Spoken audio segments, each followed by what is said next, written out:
turi umuryango w'imwemu wunzwe n'isezerano kugira ngo twifuze kandi dukurikirane kunengeserezwa n'Imana mu butatu kubw'impinduka irama kubw'icubahiro c'Imana arico munezero wacu muri Kristo Yesu.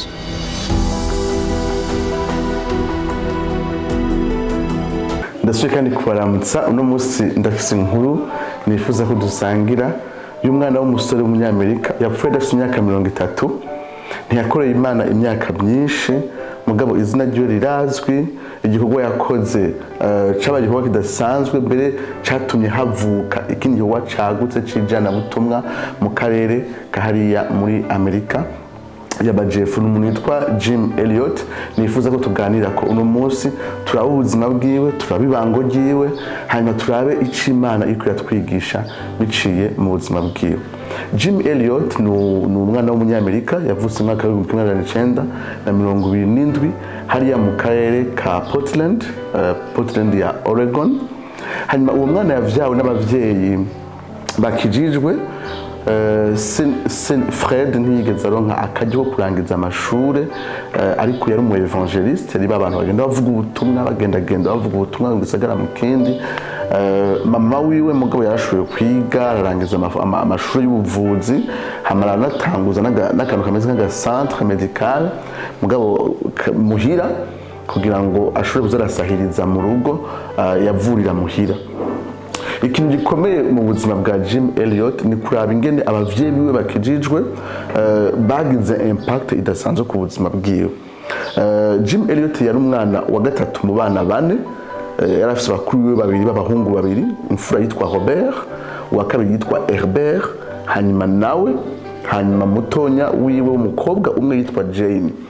Abana uko ari bane bose bakuriye mu kirere ciza c'umuryango, aho abavyeyi babigisha cyane papa wabo yabigisha ijambo ry'Imana atabaremereje amategeko, akabasengesha, akabasomera Bibiliya misi yose.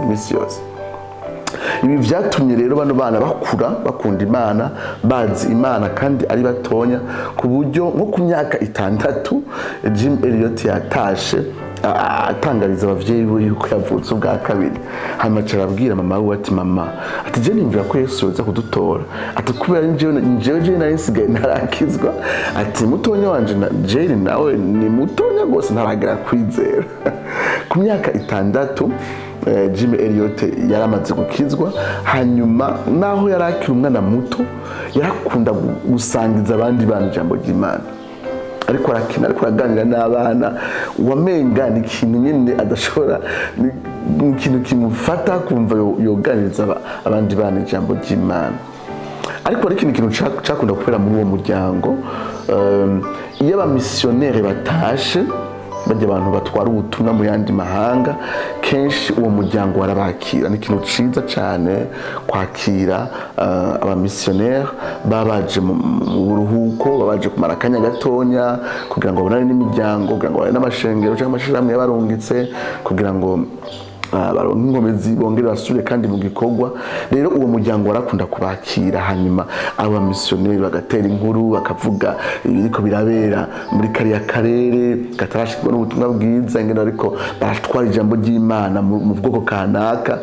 Aya makuru Jim akayumva kumva n'amakuru amukoze ko rwose cyane, akumva atangiye gukunda ibintu bijanye n'ijana butumwa. Ndibuka ko kimwe mu bintu vyatumye ngira umutwaro ujanye n'ikanguro ry'ishengero, ko nibaza ko ari cyo kintu ca mbere Imana yampamagariye bijanye n'inagurwa ry'ishengero. Ndi muto abavyeyi banje nkuko nyene kwa Jim Elliot barakira abagenzi babo, hanyuma bama bari kuravuga bijanye n'ikanguro, bari kuravuga ingene Imana yaseza, ingene Imana yavuze, ingene Imana yifuza kugendera ubukristo bwo mu Burundi no kubusubiza kanovera mu bushobozi bwa Mwemera, atari mu Burundi gusa no mu karere kose, eka no mu isi yose. ibintu biganiro byabera muhira byarakurije muri je umutwaro wishengero no kubona ishengero rinagurwa mu bushobozi bwa mpemu. Rero Jim Elliot nanye niko byari bimeze, nuko ivyo biganiro ko yavyumva muhira yumva ikintu kijanye no gutwara ubutumwa mu moko atashirwa n'ijambo ry'Imana ari ikintu kimuremereye gose kandi akumva aragikunze.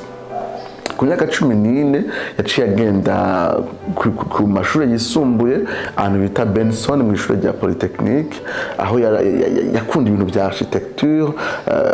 Hanyuma ari muri secondaire yinjiye mu mwaka wa 1941 akahamara imyaka 4 niho yatanguye kwitahura ko afise ingabirano idasanzwe ijanye no kuvuga no kuba imvuzi, kandi imvuzi yo kumugaragaro abo twita aba public speakers, kuko byagaragaye ko ari umwana afise ingabirano kujanye no gukina théâtre. Cyo gihe théâtre cyari ikintu kiri intellectuel kandi n'ubunye. Théâtre ni ikintu gikomeye, yari interpreta ama pièce ya kera mu buryo bwiza, mu buryo butangaza abantu, atangura kubona iyo ngabirano afise yo kuvuga kandi yo kubwira abantu benshi. Nigihe yari muri secondaire ntiyavana na Bibiliya, yagumana na Bibiliya hafi, kandi naho nyine yarakunda gusangiza abantu ijambo ry'Imana. Yavuye arangiza iryo shuri rya secondaire mu mwaka wa 1945, aca yinjira mu mashure ya kaminuza Wheaton College mu karere ka Illinois. Aha niho rero yaciye agenda amara imyaka 4 ari kuri kaminuza ya Wheaton College. Igero yari ko ari mashuri ya Wheaton College, niyumvira ko ari Imana yamucaniriye, ari Imana yatangiye kumucanira mu buryo budasanzwe kujanye n'igikorwa cijana butumwa. Ubwa mbere uwo mutima wo kwegera Imana, kujya se yakunda kumusengesha, kujya se yakunda kumwisha ijambo ry'Imana, ni ikintu yabandanije.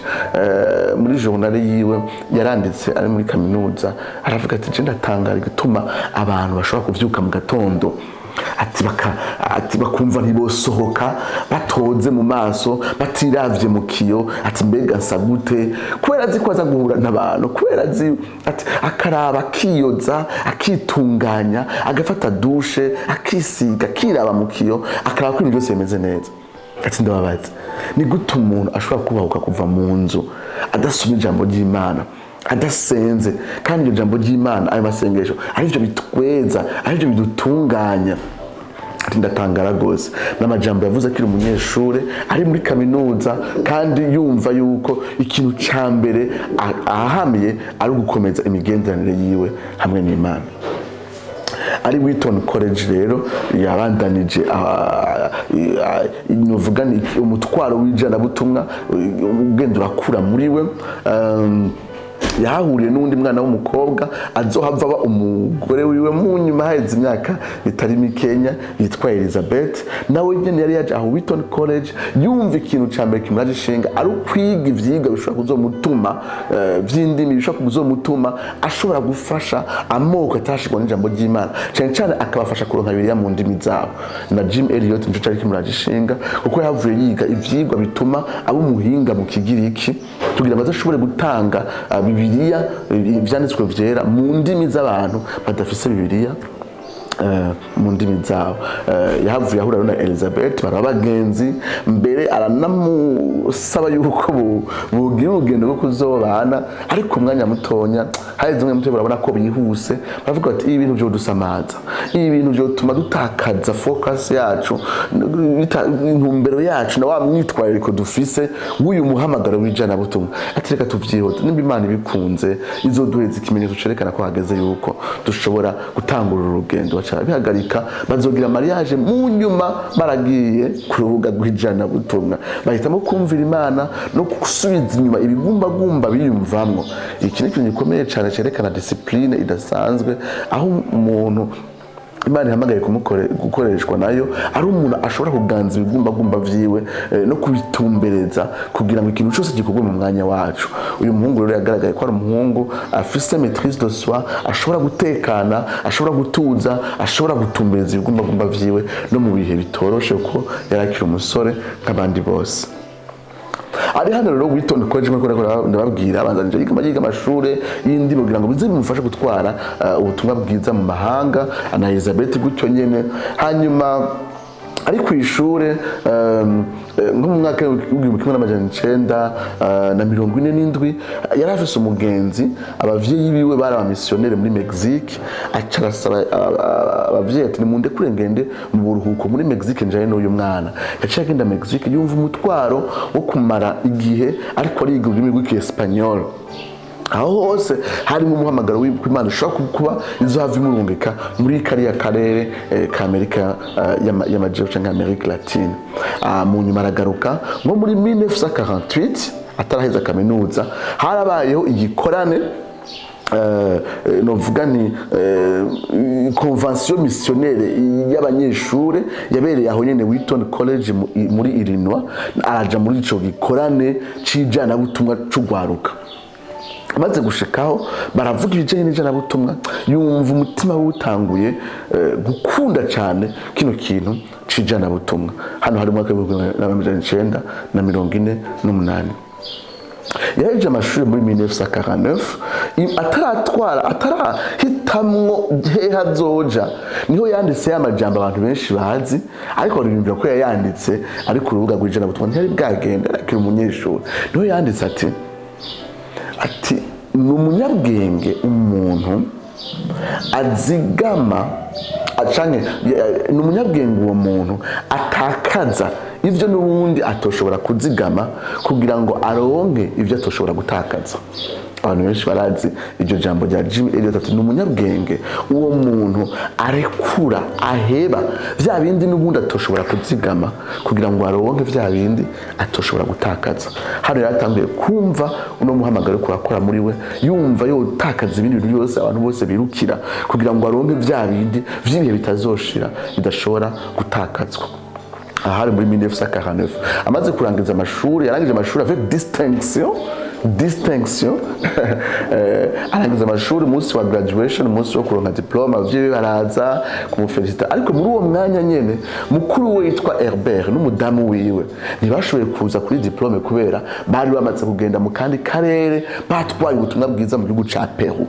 Ngiye murumva ingene uwo muryango Imana yawugendeye mu buryo budasanzwe ariko uwo muhungu yari aciye ubwenge cyane ku buryo abavyeyi be batifuza yuko yomera nka mukuru we ngo agenda ahantu kure mu gihugu catawe mu bwoko bwatawe bumva umenga ingene afise ingabirano y'ubwenge yo koresha izo ngabirano kugira ngo umuvuga butumwa mugabo muri Amerika nyene ari cyamamara nyene cyo muri Amerika. Mama we papa we yari umu evangeliste hama muri iyo myaka nyene Jim Elliot arangiza amashure niyo myaka Billy Graham akoresha igikwana ciwe ca mbere crusade yiwe ya mbere yamaze indwi yose hagati ya le 13 na le 21 septembre muri 1949 agirisha igikorwa gikomeye cyane i Michigan mu karere ka Grand Rapids muri auditorium ikomeye yakira abantu 600. Ico gihe Billy Graham yatanguye guhaguruka ndibaza ko papa we yifuza ko umuhungu wiwe no kuningene yari imvuze yari umuntu azi kuvuga cyane ati iyo umuvuga butumwa ngahanyene muri Amerika. Irikosa yakunda kuhaba tuma twiyumvira yuko mu karere k'ijana butumwa hakwiye kugenda abantu nyene badafise ingabirano za hatari badakomeye cyane badafise potentiel nini naho menga dukwiye kubika ingabirano za mbere zikomeye n'abantu ba mbere baciye ubwenge bakaguma ngaha nyene bagakomeza ishengero.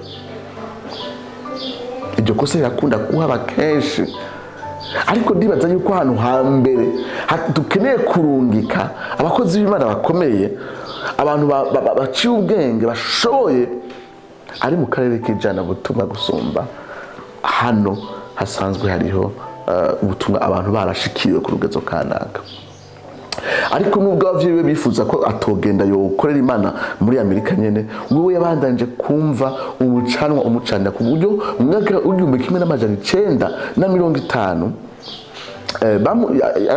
akigeza kurangiza ishure yarosa akaryo ko kugenda kwiga ibijanye n'indimi kuri kaminuza ya Oklahoma.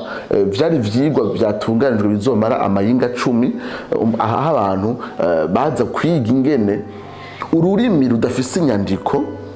Murabona nko mu Burundi ikirundi nitwaye dufise inyandiko iyi alphabet ABC n'abazungu babitwandikiye ingene twe twandika ikirundi n'abazungu babitwigishije.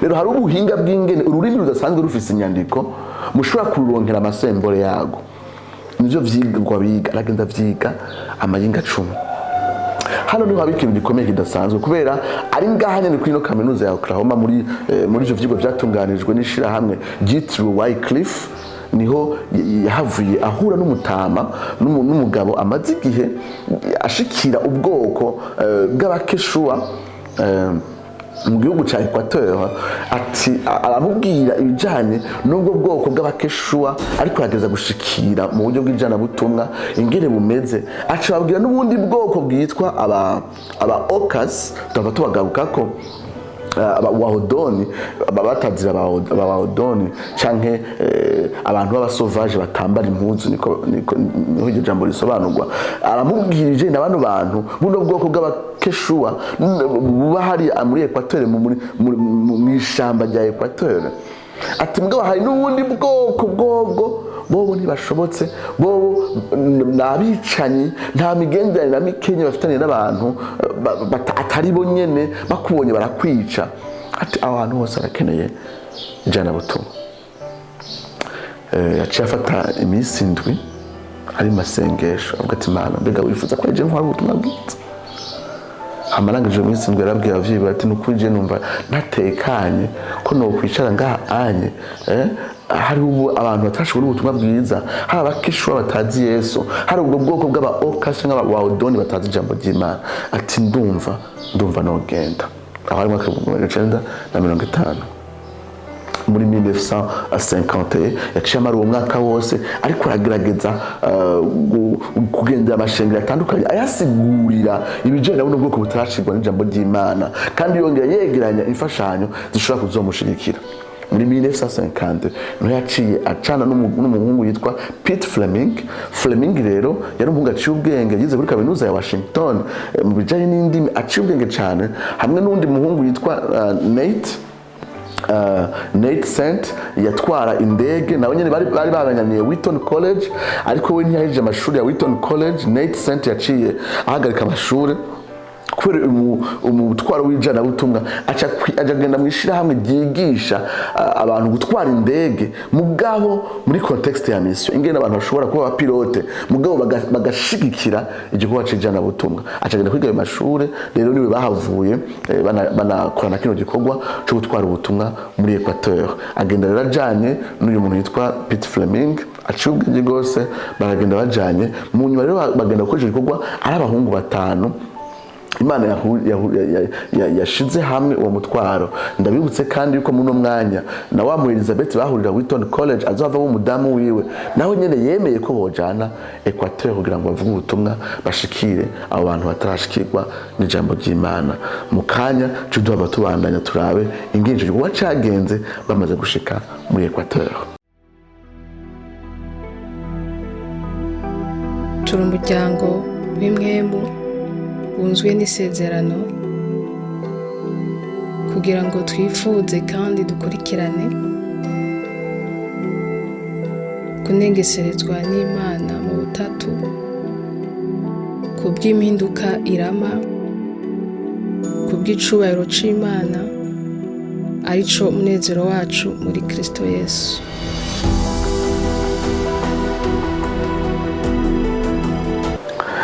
Rero abo bamaze gushika muri Equateur mu gisagara kinini ca Quito baciye abanza bahamara igihe bamara nk'amezi 6 bari gurimi rw'Espanyol hanyuma nyuma y'amezi 6 bakingaho nyene aho nyene Quito niho Jim Elliot yahavuye rero asaba Elizabeth Elliot ko yomubera umufasha baca bagira mariage ngaho nyene Quito mariage nyene civil isanzwe yamaze umwanya muto bari babahezaga nk'iminota 10 baca baragenda i Panama Costa Rica kumara umwanya baruhutse gatonya baca bagaruka mu gikorwa baciye rero bahava bagenda Ishandia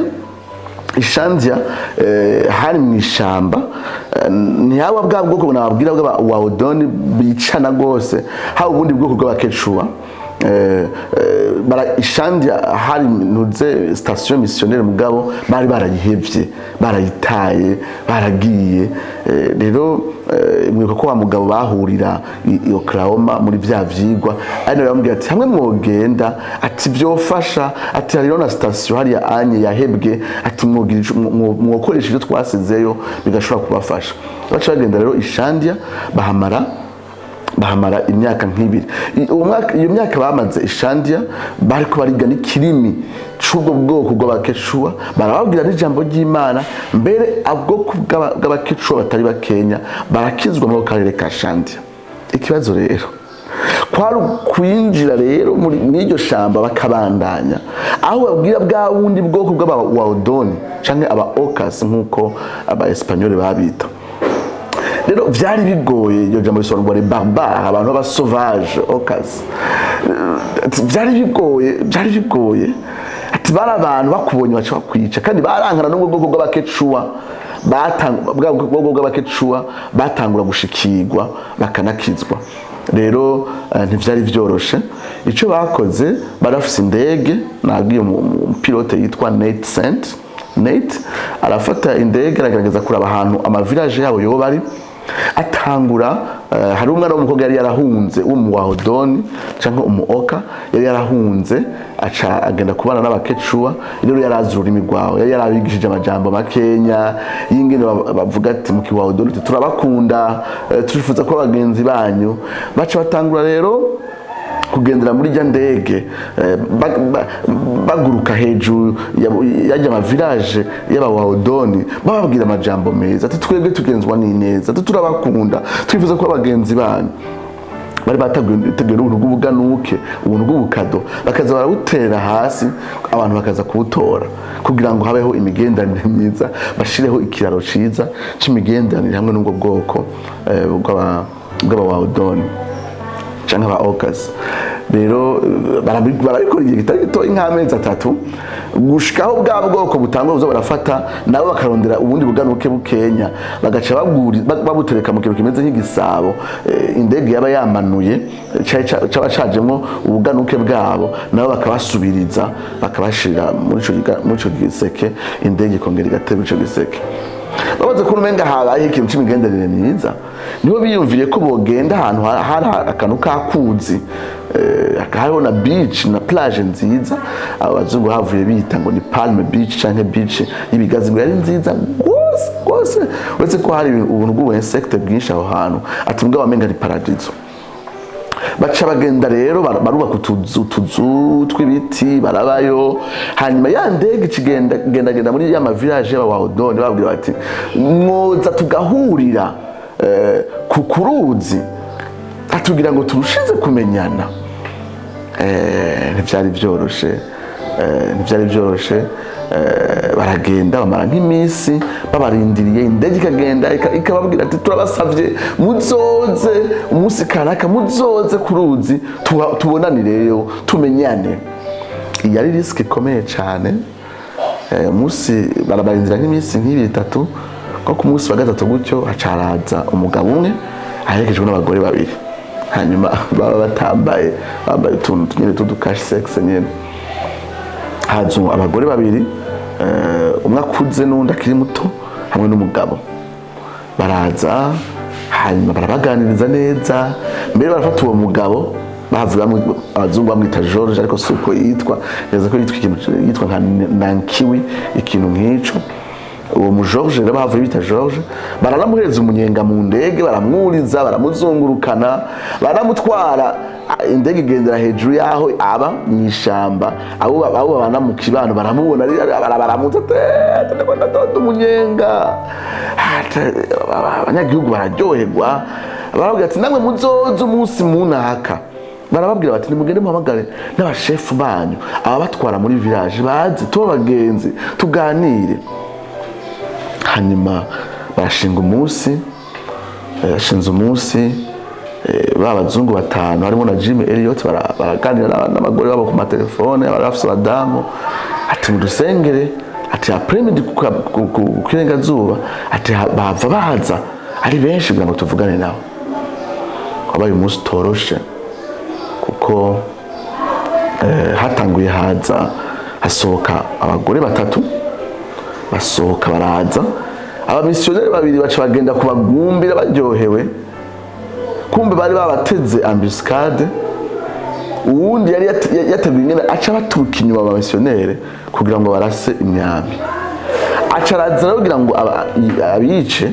Jim Elliot sinzi ukuntu yibutse ko afise inkoho kuko bakiza kuri urwo ruzi reka twitwaze inkoho ati mugabo ntituzobarasa kuko nitwokwica abantu badakijijwe boca bajahe kandi tushatuzanye gukiza imishaha yabo ati mugabo turashobora kurasa kugira ngo tubatere ubwoba basubire inyuma bagira batugirire nabi bagatinya nk'inkoho.